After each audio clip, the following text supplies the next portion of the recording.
नमस्कार, आप देख रहे हैं इंडिया न्यूज हरियाणा। आपके साथ मैं हूं प्रिया। बुलेटिन की शुरुआत बड़ी खबर के साथ करते हैं। सबसे पहले आपको बड़ी खबर से रूबरू करवाएं आपकी टीवी स्क्रीन पर।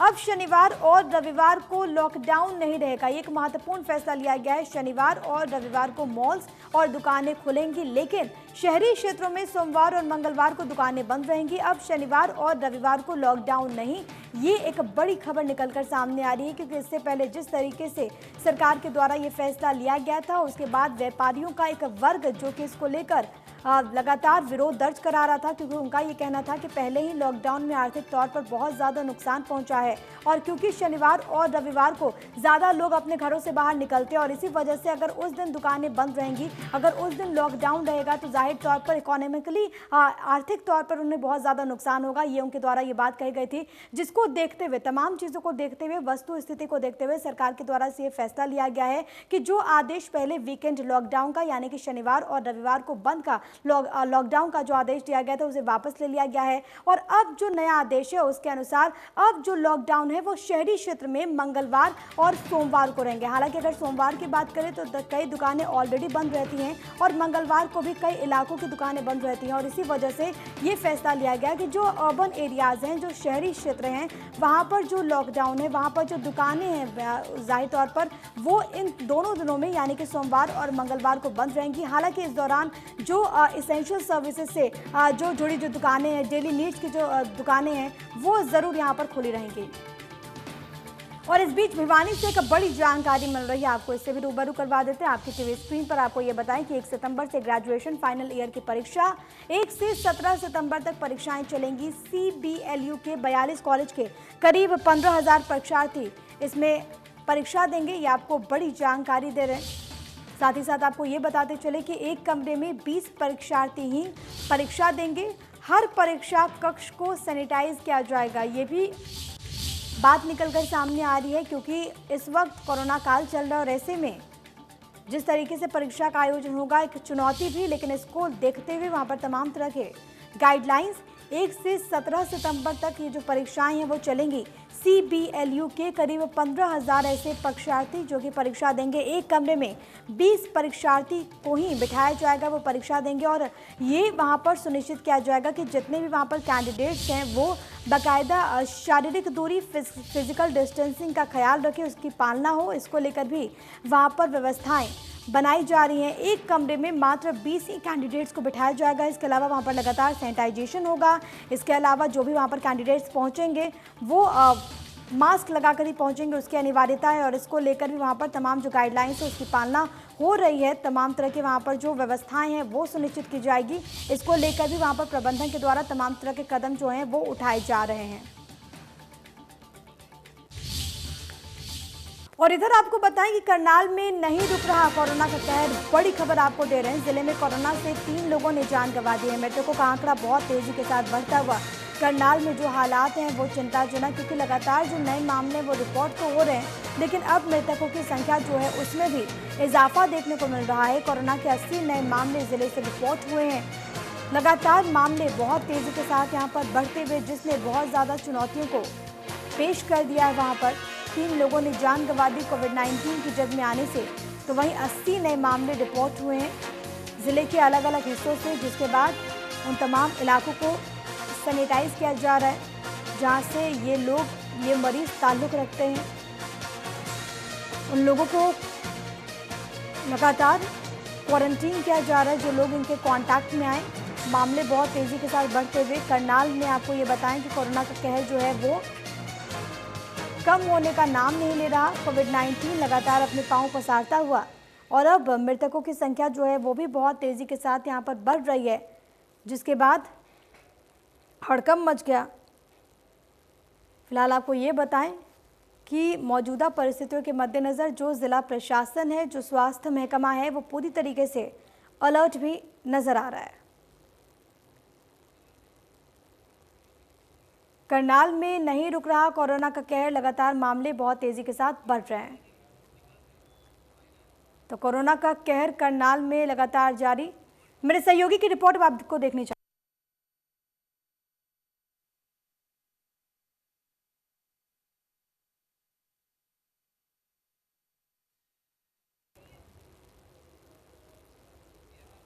तो ये बड़ी खबर आपको बता रहे हैं, कुछ तकनीकी खामी आ गई, इस वजह से हमने आपको वो रिपोर्ट हम नहीं दिखा पाए। लेकिन आपको ये बताएं कि 3 लोगों की मौत हुई है करनाल में। लगातार मामले बहुत तेज़ी के साथ बढ़ते हुए 80 नए मामले रिपोर्ट हुए, जिसके बाद हड़कंप मच गया। जो परिस्थितियां बनी हुई है वो बहुत ज़्यादा चिंताजनक, और इसके मद्देनज़र तमाम तरह के जो कदम हैं वो उठाए जा रहे हैं। वहाँ पर जो ज़िला प्रशासन है वो पूरी तरीके से मुस्तैद नज़र आ रहा है।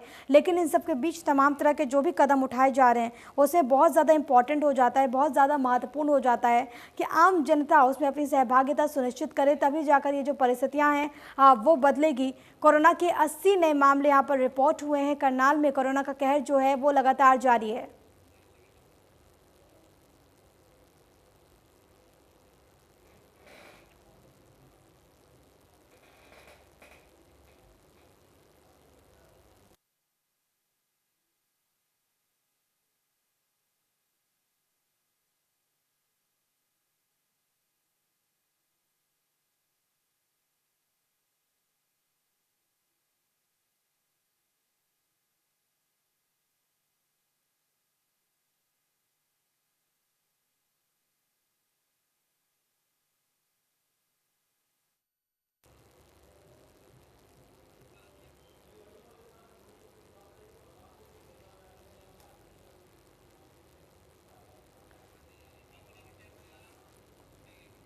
और इस बीच एक बड़ी जानकारी मिल रही है, जरा इससे आपको रूबरू करवा देते हैं। बड़ी खबर पंचकुला से, जहां पर पुलिस के हत्थे चढ़ा दहेज प्रताड़ना का आरोपी। आपको बड़ी खबर से रूबरू करवा रहे हैं। दहेज के लिए पत्नी से वो मारपीट किया करता था और अब वो पुलिस की गिरफ्त में है। पीड़िता ने महिला थाने में शिकायत दी थी। दहेज मांगने वालों की खैर नहीं, पुलिस ने आरोपी को फिलहाल गिरफ्तार कर लिया है। लंबे वक्त से वो महिला को परेशान कर रहा था। आरोपी से बरामद किया गया दहेज का सामान। पीड़िता को वो टॉर्चर कर रहा था और इसके बाद पीड़िता ने मदद की गुहार लगाई, जिसके बाद पुलिस ने आरोपी को गिरफ्तार कर लिया।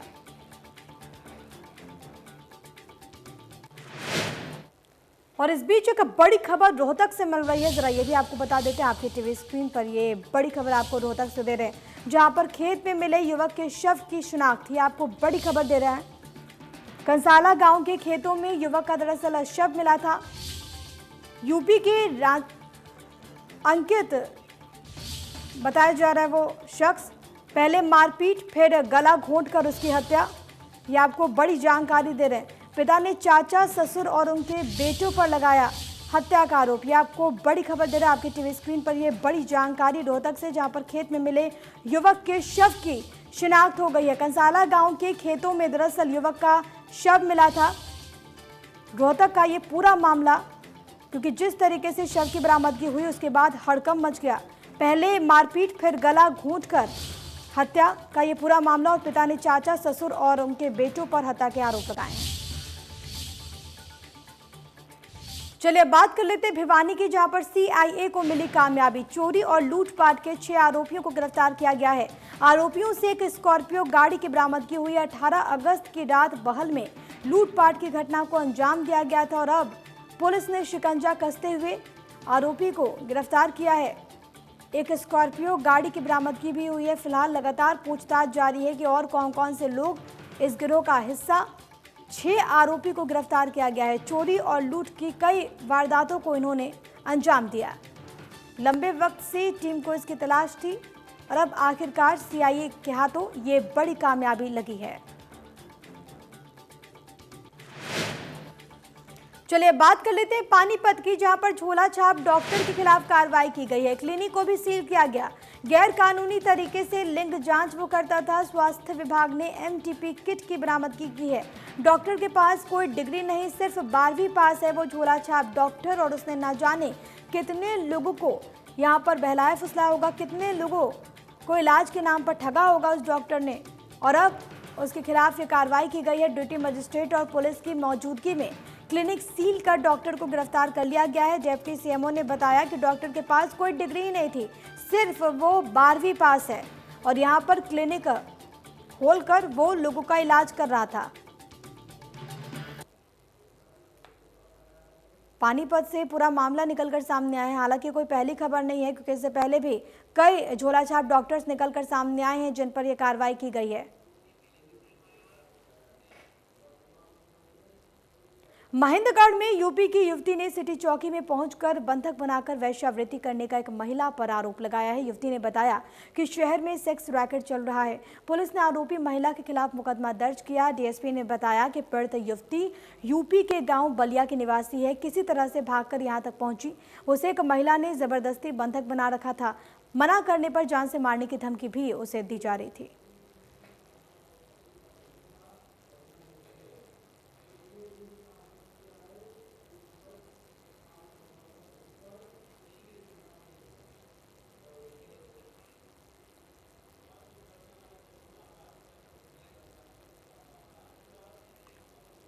तो आपको ये बताएं कि महेंद्रगढ़ से मामला निकलकर सामने आया, जहां पर एक युवती ने गंभीर आरोप लगाए हैं और इस पूरे मामले में पुलिस को शिकायत दे दी गई है। पुलिस पूरे मामले की जांच कर रही है। आज जब फतेहाबाद के अनाज मंडी में दिल्ली से एक टीम पहुंची तो दुकानदारों में हड़कंप मच गया। दरअसल अनाज मंडी की एक दुकान में टीम ने जीएसटी को लेकर सवाल जवाब शुरू कर दिए। ये देखकर आसपास के दुकानदार भी डर गए और टीम ने दुकान के अंदर जीएसटी से जुड़े कई कागजात भी इस दौरान खंगाले। तो फतेहाबाद में अनाज मंडी में उस वक्त हड़कंप मच गया जब जीएसटी को लेकर ये छापेमारी हुई। दुकानदार समझ नहीं पाए कि आखिरकार ये हो क्या रहा है। फतेहाबाद की खबर, जहां पर जीएसटी को लेकर ये छापेमारी की गई। वहीं यमुनानगर में बदमाशों ने दिन दहाड़े पूर्व पार्षद पुष्पलता के पति रघु प्रजापति की गोली मारकर हत्या कर दी। वो जगाधरी वर्कशॉप रोड पर स्थित अपने शोरूम में बैठे हुए थे। इसी दौरान बाइक सवार युवकों ने नजदीक आकर उन पर गोलियां चलाई, जिससे वो वहीं पर गिर गए। अस्पताल में इलाज के दौरान उनकी मौत हो गई। जब तक कोई कुछ समझ पाता, दोनों युवक बाइक पर बैठकर फरार हो गए। मृतक की पत्नी पूर्व पार्षद पुष्पलता का ये कहना है कि पिछले 4 से 5 महीने से कोई उन्हें परेशान कर रहा था। उनके पास फोन आ रहे थे और इस संबंध में पुलिस में भी रिपोर्ट करवाई गई, लेकिन कोई कार्रवाई नहीं की गई। उन्होंने जानकारी दी कि हत्यारे पहले उनके घर आए थे और अपने आप को स्टाफ वाला बताया था और ये कहा था कि उन्हें कहना संभल कर रहें। इसके तुरंत बाद उन्होंने पुलिस को फोन करने की कोशिश की, लेकिन कुछ भी पलों में उनके नौकर ने आकर बताया कि मालिक को गोली मार दी गई। देखिए, अभी तक तो जो प्रत्यक्षदर्शी है, जो रघु जिनकी हत्या हुई, उनके जो साथ काम कर रहा था, उस व्यक्ति ने बताया कि 2 आदमी नीचे दुकान में घुसे थे और उन्होंने गोली मारी। लेकिन सर, जो इसकी बीवी है उसने कहा था कि घर पे कुछ आए थे और इस मामले में पुलिस को भी इन्फॉर्म किया गया। तो क्या कहीं ना कहीं नेग्लिजेंट ये रही है कि जो पुलिस? मैं उस चीज़ पे जांच कर रहा हूँ। एक बार जाके परिवार से मिलते हैं तो क्या कहें। फिलहाल पता चल पाया कौन लोग थे? नहीं, अभी नहीं पता चल रहा। अभी स्टेटमेंट लेंगे जैसे आगे। फतेहाबाद के बीघड़ रोड पर युवकों की गुंडागर्दी का मामला सामने आया। 5 युवकों के द्वारा एक बाइक सवार युवक को सरेराह मारकर अधमरा कर दिया गया। युवक के पैरों पर लगातार लाठी और डंडों से प्रहार कर युवक के पैर तोड़ दिए गए, जिसके बाद पीड़ित कालू नाम के युवक को इलाज के लिए अग्रोहा मेडिकल में भर्ती किया गया। जिन युवकों के द्वारा मारपीट की गई उन्हीं में से एक युवक ने पिटाई का वीडियो बनाया, जो कि अब सोशल मीडिया पर वायरल हो गया है। वीडियो में युवक मुंह ढके हुए एक युवक की लाठी और डंडों से बुरी तरीके से पिटाई करते हुए नजर आ रहे हैं। पुलिस ने इस पूरे मामले में पीड़ित की शिकायत पर 5 युवकों के खिलाफ मुकदमा दर्ज कर लिया। जांच शुरू कर दी गई है। वीडियो वायरल होने के बाद पुलिस हरकत में आ गई। लगातार युवकों की तलाश के लिए छापेमारी की जा रही है। 2 तस्वीर आपके टीवी स्क्रीन पर। बेरहमी से उस युवक को पीटा गया और इससे काफी चोटें उस युवक को आई हैं। पैर भी उस युवक का टूट गया।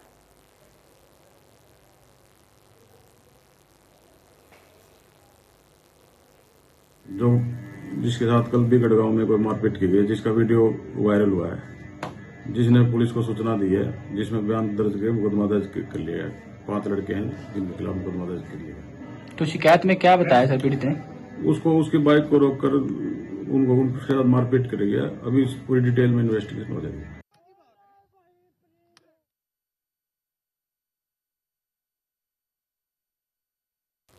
यमुनानगर में एक नाबालिग लड़की के साथ तांत्रिक ने कई बार दुष्कर्म किया। हर बार नाबालिग की मां और मामी उसे रात के वक्त तांत्रिक के पास भेजती रही।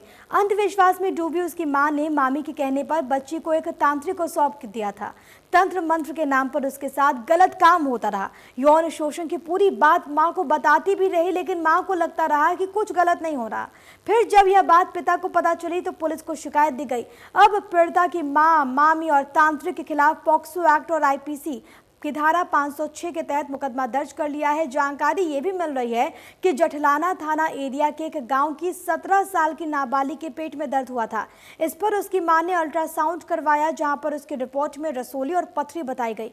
इस पर उसकी मामी ने बताया कि उसके मायके के गांव निवासी सतीश अंधेरिया बाग धर्मशाला में दवाई देने आता है। वह माता का भक्त भी है। वह एक दिन वहां पर गए तो सतीश ने वहां पर उसका इलाज करने के बहाने रेप किया। हाँ जी, हमारे पास एक जो है गांव डेरा पल्ले वालों से एक कंप्लेंट आई थी मुकेश कुमार की। तो उसमें कंप्लेंट में उन्होंने लिखा है कि उनकी एक बेटी है 17 साढ़े 17 साल की। तो वो कोई दिसंबर 19 की बात कर रही है, पुरानी घटना है। तो वो बता रहे हैं कि कहीं ये अपना को धर्मशाला पड़ती है रतौर में, तो वहाँ पे वो तांत्रिक उसको ले गया और उसके साथ मंगल ने। फरीदाबाद में एक बार फिर से इंडिया न्यूज हरियाणा की खबर का असर हुआ है। दरअसल 22 अगस्त को बल्लभगढ़ की सुभाष कॉलोनी में खुले आसमान के नीचे अपना जीवन बसर कर रही जिस बिरमा नामक महिला की खबर को प्रमुखता से हमने दिखाया था, उस खबर पर महिला आयोग की सदस्य रेणु भाटिया ने संज्ञान लिया। रेणु भाटिया ने रेड क्रॉस के साथ मिलकर इस बुजुर्ग महिला से मुलाकात की, उसे वन स्टॉप सेंटर सखी में ले गई। हालांकि बुजुर्ग महिला ने पहले तो महिला आयोग और रेड क्रॉस टीम के साथ जाने से मना कर दिया, लेकिन बाद में रेणु भाटिया द्वारा समझाने पर वह उनके साथ वन स्टॉप सेंटर जाने पर राजी हो गई। इस पूरी खबर को हमने भी प्रमुखता से दिखाया था और अब इस खबर का असर इस रूप में हुआ कि महिला को एक छत मिल गई। महिला आयोग ने इस पूरे मामले में संज्ञान लिया और उनकी सदस्य रेणु भाटिया खुद यहां पर पहुंची और उन्होंने इस महिला को वन स्टॉप सेंटर पहुंचाया। हालांकि शुरुआत में महिला मना भी कर रही थी, लेकिन बाद में जब इन्हें समझाया गया तो वो खुशी खुशी उनके साथ चलने के लिए तैयार हो गई। महिला आयोग की टीम ने इस पूरे मामले में संज्ञान लिया है। बुजुर्ग वन स्टॉप सेंटर सखी पहुंचा दी गई हैं और यहां पर कहा भी गया है कि इन्हें तमाम सुविधाएं मिलनी चाहिए।